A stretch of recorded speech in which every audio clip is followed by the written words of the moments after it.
In 72 BC, Spartacus leads a slave revolt. Crassus crushes it. Crassus is a billionaire, essentially as rich as Rome. That's not what made him that rich. Caesar's rich too. In 65 BC, Julius Caesar sponsors the most spectacular gladiator games in Roman history, and the crowd loves him for it. Pompey the Great, so great, so rich now by 61 BC, he parades through Rome with a portrait of himself made entirely out of pearls. He had just deposited 20,000 talents into the state treasury. 3 celebrity generals, rich, powerful. This should sound like a lesson filled with a spectacular array of success. This decade, this Roman Republic decade, but it's not. Go to the Senate. Ask some senators. The Republic is in trouble. Ask Senator Cato about Roman virtue. Ask Senator Cicero how things are running. What lessons are being learned from the 3 celebrity generals who keep winning, building bigger armies? Now, you're a classical scholar, and you will see in this lesson that old Roman virtue, the old Roman Republic, is in big trouble. I'm Mr. Hull, and this is Ancient History.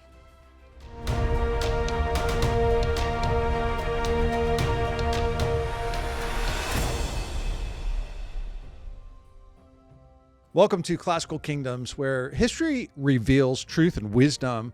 For your journey, we take a classical approach. It's grounded in what actually matters, like republic. The Roman Republic guides Western civilization into the future, like United States of America. We have a republic today. But in this lesson, you will learn how Crassus, Pompey, and Caesar are gaining so much in this decade, their wealth, their power, but it's taking away from the old Roman Republic. It's on its way to the end. The Republic. Let's begin. Early Rome, the old Roman Republic was built on iron austerity. Generals wore iron rings. They didn't wear gold. The emblems were about power, strength, martial virtue. And if you're coming here from lesson 47, Romans won the Second Punic War, but Cato the Elder, one senator who had his old ways firewall to protect the old Roman Republic, the Mos Maiorum, from outside influences, didn't want them to take over the old Roman ways, because the Romans are conquering the entire Mediterranean Sea area. Wealth is being accumulated. Now, the old way, measure it in land, not luxury treats from Greece, from Asia Minor. But the Romans are encountering civilizations that are spectacular. There's opulent beauty coming towards Rome. You could blame Sulla. People blame Sulla for opening the door, because during Sulla's campaign in Asia Minor in the 80s BC, the historian Sallust records that Sulla allowed his troops to loot temples. And when those veterans returned to Italy, to home, that poison came with it. What poison? What are you talking about? Poison. Well, Pliny the Elder documents, he's a historian, he shows a lot of disgust, righteous disgust, because he describes some of these Roman officials, ex-consuls, were gnawing, he said, gnawing on the rims of Myrrhine cups, those fragile vessels that are carved from Parthian fluorite, fluorspar. They're worth like 70,000 sesterces, 17,500 denarii. That's 3 talents. He's recording Rome's elites abandoning the iron rings. And they're being traded in for emeralds and pearls, loading their fingers with what he called a wealthy revenue on a single joint. Pliny the Elder. But let's take a minute since we're talking about wealth and all this money, Roman currency, what is it worth? Around 60 BC. That's a turning point that we're leading you to in this lesson. Since we're talking about wealth, let's take a quick look at Roman money. 1 denarius, that's a day's wage. It's about the size of these mercury dimes. This is the family collection of mercury dimes.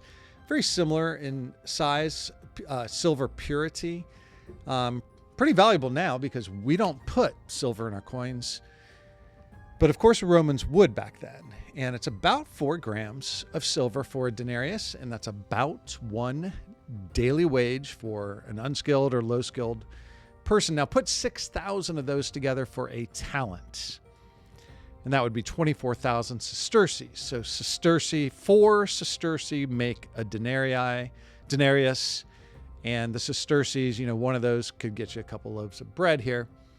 But the denarius equals roughly the day's wage of skilled workers and maybe the rowers on a ship.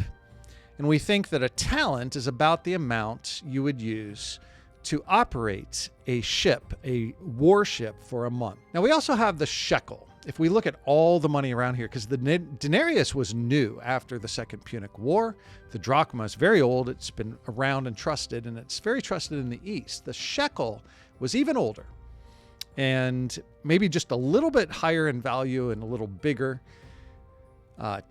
Tyrian shekels, they dominated.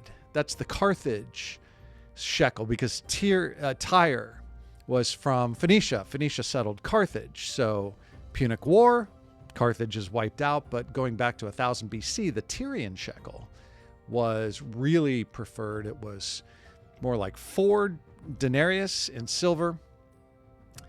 But talent is really a weight, and to represent 6,000 daily wages is what you're supposed to think when you hear a talent. But basically 2 talents is like a lifetime of individual wages. So when you're throwing around this amount of money, something costs 2 talents, that's like your entire life's work. If you're coming here from lesson 49, the pirate panic, the pirate pain, Caesar's ransom, was supposed to be just a few talents, but he upped it to 50 talents because he wanted to show his status and have a better story. He had to borrow that money in order to pay the pirates back. You know the story, because Julius Caesar, he pays the ransom, comes back and crucifies these guys. But to put it into perspective, 50 talents is 1/4 of the annual payment Carthage has to pay to Rome. Carthage lost the Punic War. They have to pay Rome 200 talents per year. 50 talents would be a quarter of that. So Caesar's ransom is kind of a big deal. Let's get back to the wealth. How about table mania? They had this mensarum insania, this trend that the Romans were excited about. Single citrus wood tables that were imported from Mauritania. They were millions of sesterces. That means, many talents, dozens of talents. Patricians were spending big. These are the wealthy. The Romans had wealth. Now, to enjoy all of this extreme wealth and luxuria was the Latin word that really goes against the mos maiorum. That's the old ways. By the 70s and 60s BC, the mos maiorum was under siege from the inside. And that means it's being rejected. And we could literally say the Greek pearls are going to help do that. We'll get to that in just a minute. But the old ways are on their way out. And picture yourself as just a regular Roman for a minute. Like, get your mind away from all this extreme wealth that the Romans have put into their culture and abandon the old ways. You're a regular Roman and you live in one of those crowded apartment buildings. That's really where people were stacked in on the Aventine Hill, perhaps. And what if there's a fire? These wooden apartment buildings, they're called insula. The insula, fire was a big problem back then. Middle of the night, You're smelling smoke. You're seeing this fire spread, develop. Fire's breaking out, and you're outside. And guess who's waiting for you? Crassus, a man in a toga, maybe one of Crassus's administrators. He walks up to you and said, "Would you like to discuss a price? We will buy your apartment. We will buy your property. It's about to burn down." What? What do? This is a real story. Documented business model of Crassus. Our celebrity general Crassus is going to deal with Spartacus and the slave revolt. But in the meantime, how did he become the wealthiest man in Rome? He had 500 slave firefighters, and he has them at the ready. And he has his real estate agent at the ready. Crassus built his fortune during the Sulla dictatorship. If you're coming here from lesson 48, that's the 80s BC, Crassus was out there, not just with the fire brigade, but he was also doing it to Sulla's enemies, buying up their properties, their fortunes. One of the things we learned from Marius and Sulla is that people can have these armies that are being paid, that are loyal. So that's Crassus as a celebrity general, as essentially a billionaire of today's money. And it's important for us to understand Crassus, because with all of his money and with this fortune at, what do we estimate? 7,100 talents was his fortune, roughly equal to the annual revenue of the Roman Republic before this time, this lesson now, when the Roman Republic was still kind of small. So he's a big deal. But let's talk about the slave revolt, because that's really what makes Crassus so famous. Well, and the next lesson, of course, too. There is a gladiator named Spartacus. You could look him up. I have these old Funk and Wagnall's encyclopedias from the 1950s. And there's a movie that came out in 1960. So in the 50s, you could imagine if you were looking in these old encyclopedias, right? If your family owned one of these sets of encyclopedias, that was a pretty big deal. And we can read that Spartacus was from Thrace. He was a gladiator. He was a slave. Did you know that gladiators are slaves? This is the lesson that you can learn about gladiators. We do kind of glorify them in some ways. Maybe that's not a good thing, because they're forced to do this. And there was a training school in Capua. Capua is just up the coast a little bit from Naples and Pompey and Mount Vesuvius. And they have gladiator training schools. These are facilities that literally keep these guys in cells. They have sports grounds, training grounds. Gladiators are really highly trained entertainers, highly trained executioners. Not every gladiator match ends in death, but they are fighting to the death oftentimes. And it is entertainment for these elite Romans. And that includes that average Joe, the average Marcus, who, just sold his apartment to Crassus for very cheap. But the good news is you can get the cheap seats for free. You can go to the upper decks for free. This is entertainment of the elite, entertainment of the Romans. And if you're part of Spartacus culture, you would cheer on Spartacus. You would be a fan of Spartacus. They knew the names of these famous gladiators, the ones that won. Now, Spartacus is famous really for other reasons. Why is his name in this old encyclopedia? Why does he have a movie from 1960? Because he convinced 70 fellow gladiators that it was better to die for freedom than to be slaughtered for applause. And 70 of them were armed with stolen kitchen implements, staves, chopping blades, whatever they could grab. They overpowered their guards, grabbed proper weapons from the supply cart, from some of the tools in the gladiator school. They fled to Mount Vesuvius. They actually got inside the area of the volcano. I love going to Pompeii. I love taking students and parents there. You know, when you enter into Pompeii, you enter in the Gladiator school because it kind of sets the stage for what a Roman lifestyle was like. Gladiator games, arena games were a big part. And when you see this gladiator school, you know, be reminded it is for slaves. And in this region, it was hustling and bustling. It was wealthy. Pompeii was a very wealthy place. You'll hear more about Pompeii. I'll show you more about Roman wealth because of the ruins that we have in Pompeii. But Spartacus was just leading a jailbreak, right? And these 70 guys are hiding in a volcano and not much is going to happen, but that's not true. It's turning into a revolution, essentially. It grew from 70 men to 70,000, maybe 120,000 combatants, runaway slaves, displaced peasants, destitute laborers, people that were cut off, people that were disadvantaged. They were ready to take their Roman elite owners and, you know, the establishment, they were ready to take them down.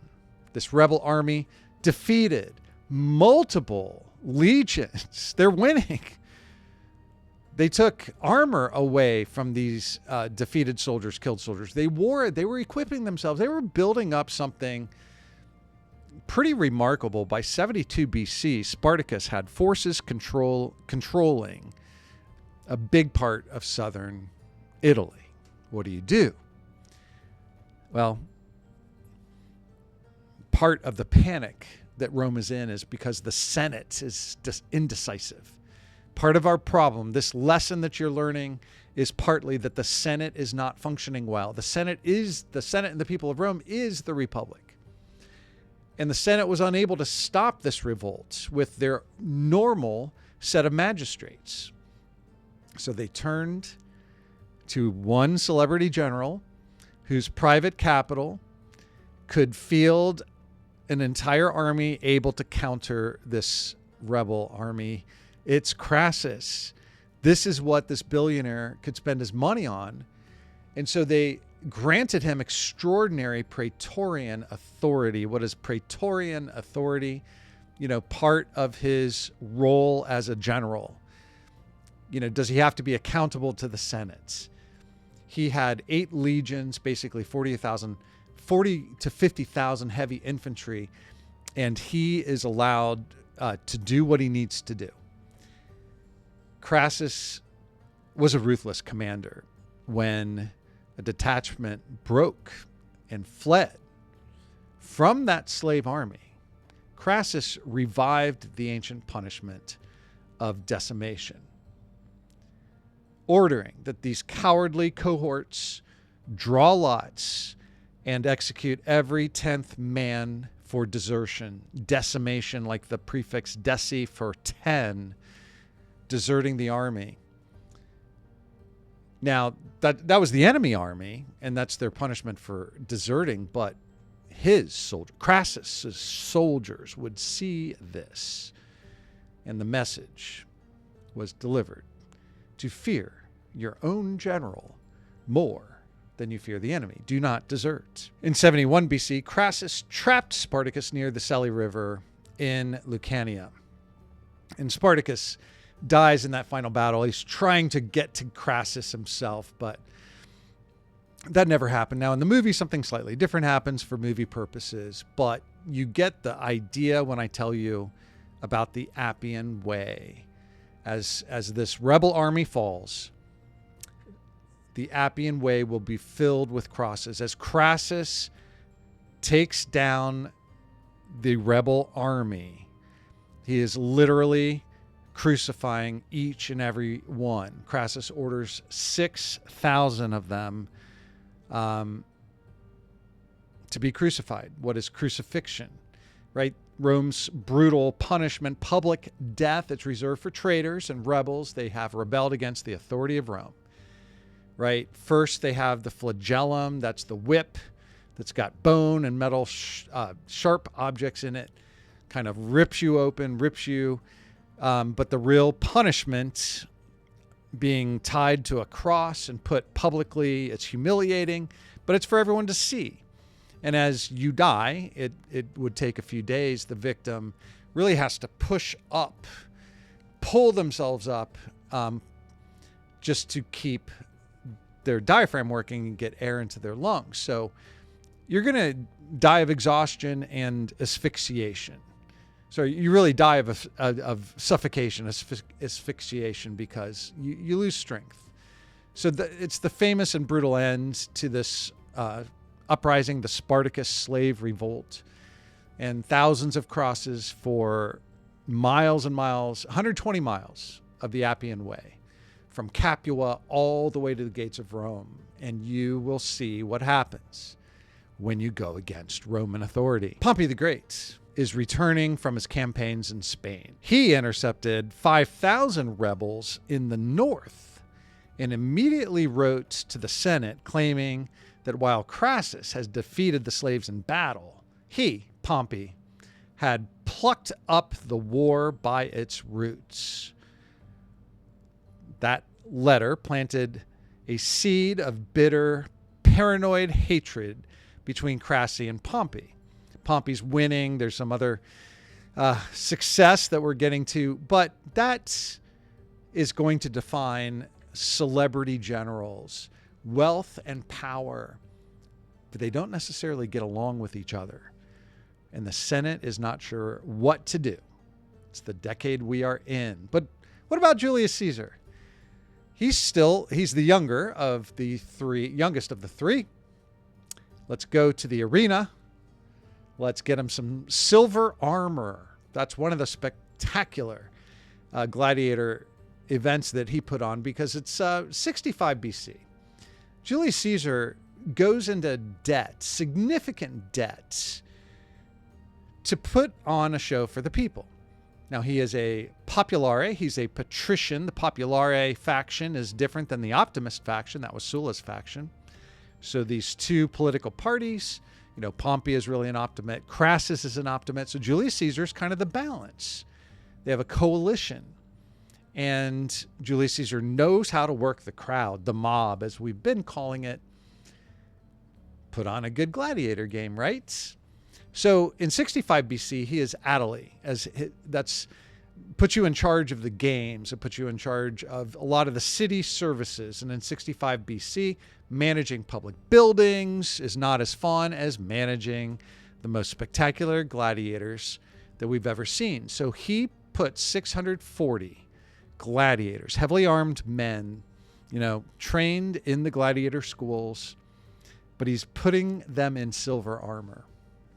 If you can imagine the shine, people love these shows, right? Susan Collins wrote a gladiator, kind of a Christian gladiator allegorical book, the Hunger Games. And you can pick up some of these Roman elements, a lot of the names, all the Roman names that are in that book. But the idea that people are just so focused on the games, it's this big thing. Julius Caesar knew that. And for the first time in Roman history, silver is actually being used in the arena for the gladiators. For context, the first public gladiator fight in Rome was 264 BC. There were 3 pairs of fighters. They were marched in honor of some noblemen's funeral procession, and it was put on for the people. And this is where we get panem et circenses. Panem et circenses. That's the Latin for bread and circuses. A Roman poet named Juvenal, he used this term, and it's really stuck. It's been going on for a while. This is the first we've mentioned it in classical kingdoms. To give citizens free bread, feed the citizens, and keep them entertained. Now think, as a classical scholar, and make a comment. What does that do to your authority? When you're giving out free food, you're giving spectacular shows to people. What does that do to your authority? What does it do to the people? And if you haven't clicked the like button, do you like shows? Do you like these spectacular displays? But the answer is compliance. The answer is strong authority and compliant people, because the upper deck seats are typically free for the poor, for the regular people. And Caesar is sponsoring not just these shows, but massive public banquets. So it's not just plain bread. His significant personal debt, like why would he be taking so much debt to pay for some of these public events? Because the people love him. The Senate. Now, this is just a few years after the trauma of the Spartacus issue. The Senate is passing emergency legislation to limit the number of gladiators used in shows. Why? Because of what Caesar is doing. Because a single man could legally keep so many gladiators. It's actually, and now the threat is that they could use those as an army. That the Senate does not want an army inside Rome that could go against the authority of itself, like a civil war. And for any one man to become too popular, I guess that's one of the big points of this lesson. Don't let one man become too strong, too popular, have too much authority, too much military strength. It's not happening that way, is it? Rome's wealthiest creditors were thrilled to lend money to Julius Caesar. He was a populare. People like him. And it keeps the political power clear with the people. It's not clear with the senators. Let's go back to 67 BC and remind you about the Mediterranean pirate pain that had been going on, because, pirates had 1,000 ships. They were sacking cities. They were disrupting the grain supply. But how is it that Pompey has so much supreme command without worrying the Senate? He does worry the Senate. Are you worried? The Senate opposed concentrating so much military power in one man. Then why are we talking about it so much? Don't you think? The Roman populace likes their celebrity generals. They love Pompey the Great. They love Julius Caesar even more at this point, and Crassus. So Pompey received 500 ships, 120,000 infantry, 5,000 cavalry. And he was brilliant, not just the brute force, but at the organization of it. He captures more ships, more prisoners, and all because of the Lex Gabinia. The Lex Manila followed after that in 66 BC. Pompey keeps all his authority and he heads to the east. He heads to Asia Minor, to Syria, other uprisings in the Levant, in Jerusalem. Let's go to Jerusalem. In 63 BC, Pompey intervenes in a local civil war in Judea. And a single most spiritually significant moment of his career, of Roman history, Pompey steps into the Holy of Holies. What is the second temple? This is Jerusalem, the holiest place for monotheistic Jews. And the Holy of Holies is the inner sanctum of this temple. It's the second temple. Solomon's temple had been destroyed. But only the high priest enters the Holy of Holies on the Day of Atonement once a year. When Pompey goes in, he finds it's empty. Nothing in there. There's no Ark of the Covenant, no treasure. Remarkably, Pompey ordered the temple to be cleansed and its rituals resumed. What does that tell you about the Roman authority in Judea? They recognized that it's a monotheistic, different culture. They're not going to be worshiping Jupiter. And we'll come to a point where these Roman leaders are claiming to be gods, but that hasn't happened yet.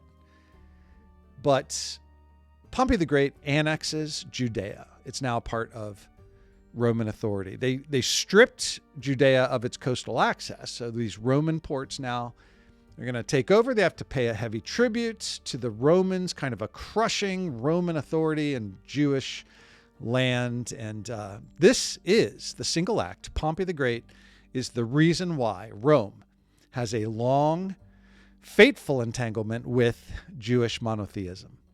And that's going to set the stage for the relationship that eventually will be significant with Christianity. It is during Jesus' time that he had to deal with the Roman government, the Roman governor Pontius Pilate, who was a friend of the emperor, but I digress. Back to 61 BC, Pompey had won a lot, more than just Judea. We're running out of time. But Pompey wants to celebrate all the triumph, all the gold and silver, the talents that he's been accumulating, but something even better. In September of 61 BC, Pompey wants to celebrate all of the success, these triumphs, more than just Judea.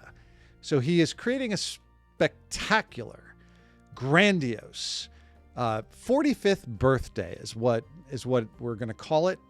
The physical treasure that he's going to flex and show everybody 500 talents. And he actually gets a portrait of himself made entirely out of pearls. So Pliny the Elder is revealing this. Now, this opulence, we're back to what we started, extreme shows of wealth. And Pliny the Elder says, this is not appropriate. This is a horrifying show, over the top, a symbol of effeminacy, Eastern corruption. What happened to the old ways? What happened to the Roman austerity? Well, Pompey deposits 20,000 talents into the state treasury. Can you get over it? He is raising Rome's annual revenue, making Rome richer. He's richer. Julius Caesar is richer. Everybody's richer. Everything is going so well. But as I said at the beginning, ask the Senate, because they don't want to look at Pompey the Great. He's acting kind of like a monarch, isn't he? In the Senate chamber, Cato. This is Cato the Younger. He takes after his grandfather, Cato the Elder. And Cato the Younger has that stoic philosophy like his grandfather. He is not interested in luxuria. He wants the old ways to be protected. And he's seeing that Rome is becoming a city obsessed with pearls and purple dye. Cato, the senator, walks through the forum barefoot. He refuses to dress properly as a senator. He wants to look austere, austerity, the old Roman ways. When Pompey returns in this, parade, whatever, Cato is outraged. And he rejects the offers that Pompey is trying to make, to try to get along, to try to find a way to balance. Cato is putting up the old ways firewall that basically his grandfather invented. Another senator, Cicero, is trying to deal with Pompey. Cicero was consul in 63 BC and helping to run the Senate and the city while Pompey is winning and creating these parades and everything. But they are concerned with the amount of power and wealth that Pompey is showing. And Cicero and Cato are two senators as an example that are going to use the filibuster to try to stop any more Pompey power. He has authority that could just continue, but a filibuster is something our Senate even has today. It's basically a filibuster. You're talking a bill to death. In the Senate, they didn't limit the debate that senators could have. In the modern U.S. Senate, to end a debate requires 60 out of 100 senators to vote to stop. It's called cloture. That's a supermajority to stop the filibuster, to stop people talking a bill to death. Now, Cicero is not like Cato, who's austere. And Cicero likes the newfound wealth. Cicero wants to buy one of these fancy mansions. Where do you buy this mansion? On Palatine Hill. Cicero is known as the greatest orator. What is an orator? A public speaker, someone who can give a great speech.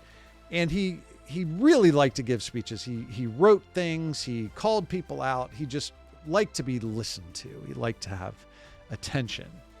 He was kind of a new man for the Republic. And as a senator, a strong leader, he was consul in 63, probably just because he was so good at giving speeches. Cicero is known for the Concordia Ordinum, the harmony of the orders. He believed that the Republic could only survive celebrity generals if the Senate, the old guard Senate, and the wealthy equestrian class, that they would cooperate in the Roman constitution, that the Republic would have the strong law. But in 62 BC, Cicero seems more interested in the mansion that he bought on the Palatine Hill, a home that Crassus sold him for 3.5 million sesterci, 900,000 denarii.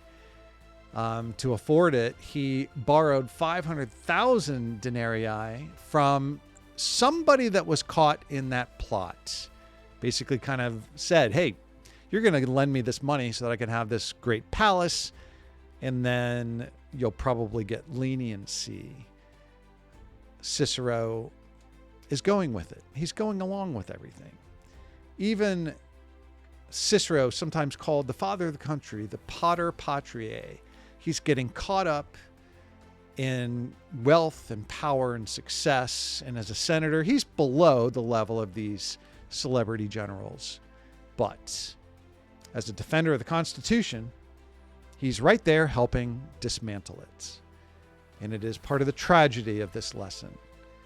And Cato is a senator who's been crying out kind of from a different perspective, trying to stop the opulence. And as we approach 60 BC, an important date and turning point in history coming in the next lesson, Julius Caesar was on to his next job. He was supposed to leave for Spain, but to be governor. But remember all that debt that he took on. His creditor said, hey, you can't leave Rome. He could have made all that money in Spain. He's going to make a lot in Gaul, but Crassus steps in and actually pays the 830 talents, or he guarantees it. He doesn't pay it, but he guarantees 830 talents of Caesar's most pressing debts, making it possible for Caesar to go. So it shows you Crassus is getting along with Caesar. And the Senate doesn't like it. And Pompey and Crassus don't get along, but Caesar is the bridge between those two guys. He finds ways to let those two get along with each other. And in a quiet room off the Senate chamber, Julius Caesar accomplishes a deal, kind of a legal mechanism, by reconciling the decade-long bitter, paranoid hatred between Crassus and Pompey the Great. He's not even in their party, the Optimate party, but Julius Caesar is a deal maker. And they know he's an important populare. He's an important man of the people. Julius Caesar is up and coming. And the three of them are going to find a way to get along. Is it going to be good for the old Roman ways? Or is it going to be good for them? So you've seen crucial events in 73 BC all the way to 60 BC. The Republic is being shaken by these events, like the slave revolt, like Pompey's wealth and Caesar's popularity, Cicero's mansion, 3.5 million sesterci, and all of these powerful people, whether they're celebrity generals or like Cato guarding with his old ways firewall. This is the state of the Roman Republic. And as a classical scholar, you should have a sense they're not following the Constitution right now. There is trouble ahead. Thank you for taking the time to learn something that matters in all of history. And that includes your journey, because kingdoms rise and fall, power fades, but virtue endures.